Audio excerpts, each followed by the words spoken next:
What is a medical intuitive?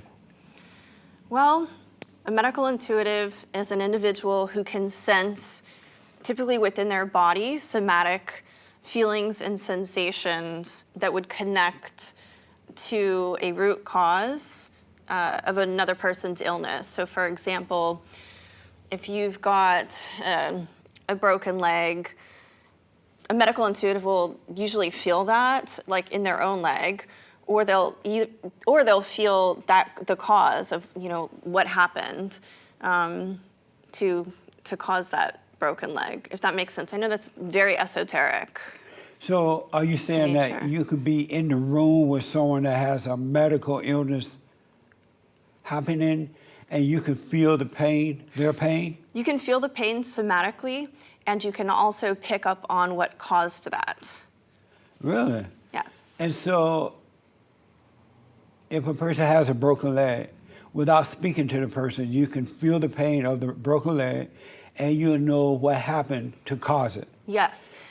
And generally, there's a predisposition around an emotional conflict in their life that's contributed to that. So perhaps if it's on the left side, that constitutes a feminine energy. On the right side, it constitutes a masculine energy. So very often when someone has left side injuries, there is a conflict actively or an unresolved conflict with a feminine energy. Could be mother, wife, coworker, but every time it's drilled back to a specific relationship and unresolved spiritual conflict, but people aren't looking beyond what is, so it's really hard to communicate to people. And so you can pick that up from a stranger. Yeah. And can you give me an example of someone you've helped in that way? Yes, so one session, and sessions are what I call them, prior to the session, I had a lot of trouble breathing. And my rule for working with individuals is I know nothing about them. I don't want to know their name, their occupation, why they're seeing me. And that's the disclaimer on my site. So I had someone coming to see me. And prior to the session, even hours prior, I felt a pneumonia, a bronchitis, incredible trouble breathing. This is many years ago, 5, 6, 7 years ago. Right. I almost canceled the session, but something said to me, move through it, you'll be okay. 5 minutes prior to the session, I felt restored, I felt normal. The person showed up, and long story short, they had been on a respirator for decades to sleep. They had so much trouble breathing. There was an apnea issue, and it was all within that lung structure. So we sat down and went through some personal details from the past, and they were able to immediately make a connection to something very emotional and very repressed within their private biological circle. And the moment that they made that connection, they were breathing differently, and they never needed the respirator again. So often, well, I would say all the time, we have major spiritual problems that contribute to psychological and emotional problems that then move into the body. But we're not making these associations because it sounds a little crazy. So do you heal the psychological problem or the physical problem of the person? We go straight to the root, and the root is always a spiritual problem first. Right. And then we move into the emotional and the psychological, but I have to tap into the emotional and the psychological to open up their availability to spiritual understanding, because many people are not. But then they start to make that connection, and when the soul and the mind connect, then the body responds.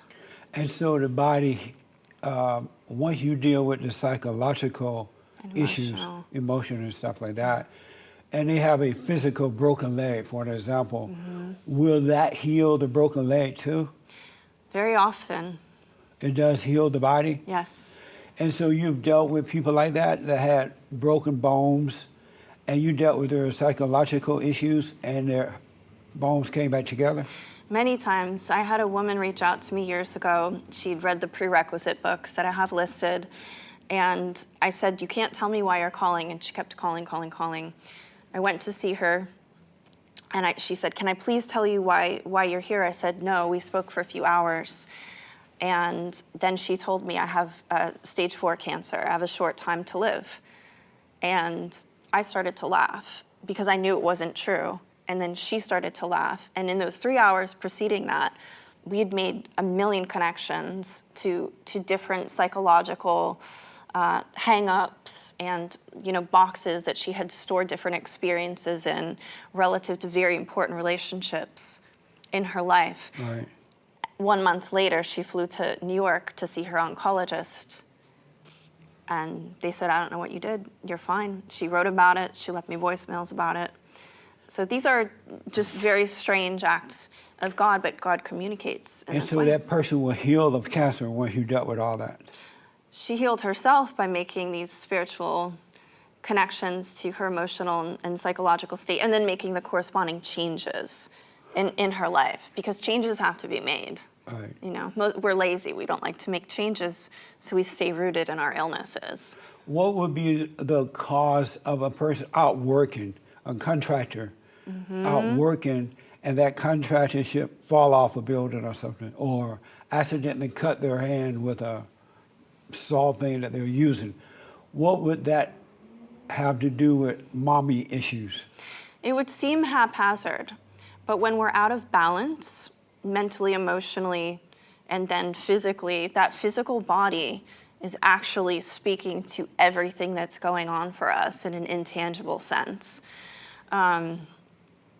So depending on, what side of the body that injury was sustained, you could almost, I have always drawn it back to a male or female energy that is out of whack in their life. And it is God's way of saying, there's something you need to pay attention to.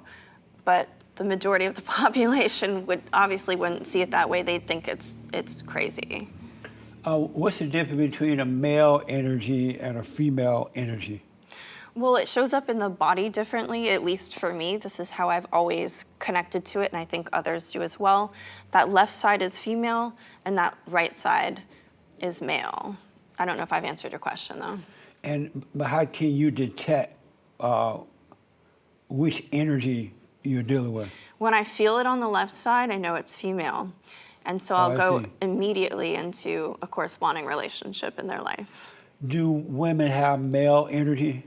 Yes, we all have a balance of male and female. It depends on how we balance that and the people that we interact with. So I read that you deal with a lot of what they call high-end clients, right? Some. What type of individuals do you deal with? All kinds of individuals.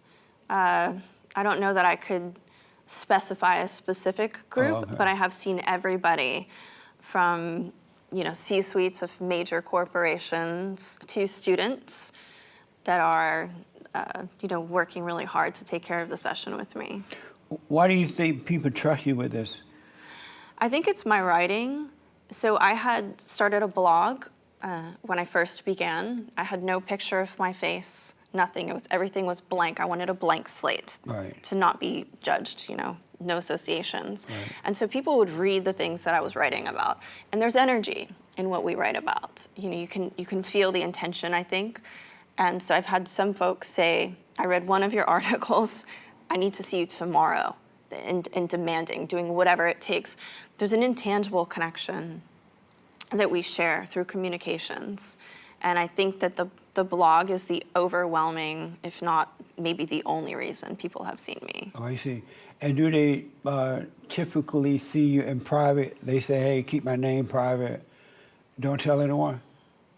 Half of the time, yes. And why would they want to keep it private? So a lot of these folks are on Wall Street. They're physicians. They are well-known public figures.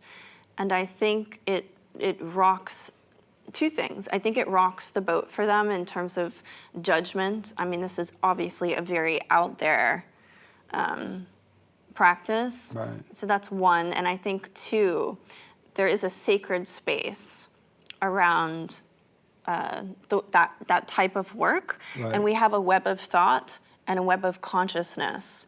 And so some people might call that an evil eye, call it what you like, but if we are in a vulnerable state and we've got consciousness from other people coming in and imparting their own thoughts or will, it can feel very sensitive until that healing is complete. So you've had doctors come to you for healing? Absolutely. That's amazing. Yeah. Are you surprised by that?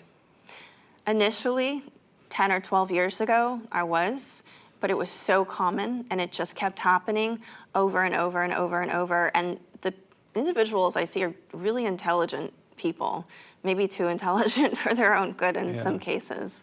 And do you work alone? Yes.